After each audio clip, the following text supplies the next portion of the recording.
So guys mini ব্লগে তোমার সবাই মানে এটা হলো মিনি ব্লগ। তো গাইস আমরা চলে এসেছিলাম শিমুলি বাজারে চলেছিলাম পরোটা খেতে। তো আমি আর পুরান্ত চলে এসেছে দুজন পরোটা খেতে। আর এটাই আর এই পুরান্ত আর আমি এই যে আর এই যে এটা কি হলো জগ। হ্যাঁ, এটা চেনো তোমার চেনো না, এটা হলো জগ। আর এটা হলো টেবিলটাকে এরকম করবো।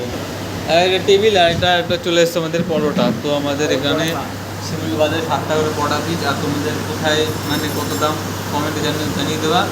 আর আমরা 3টে করে নিয়ে নিয়েছি। পুরান্ত খাওয়া শুরু করে দিয়েছে আর ক্যামেরাটা ভালো হচ্ছে না। আর আমাদের 3টে পরোটা দেয় 2 টাকা।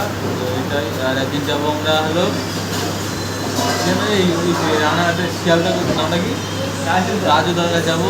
এই ব্লগটা দেখতে থাকবো আমরা। আর এটাই জানা দরকার মানে তাই কোনো কন্টেন্ট পাচ্ছি না, তাই জন্য বাইরে মানে প্রচুর বৃষ্টি হচ্ছে, তাও বাজারে আসলাম কাজ নেই তাই।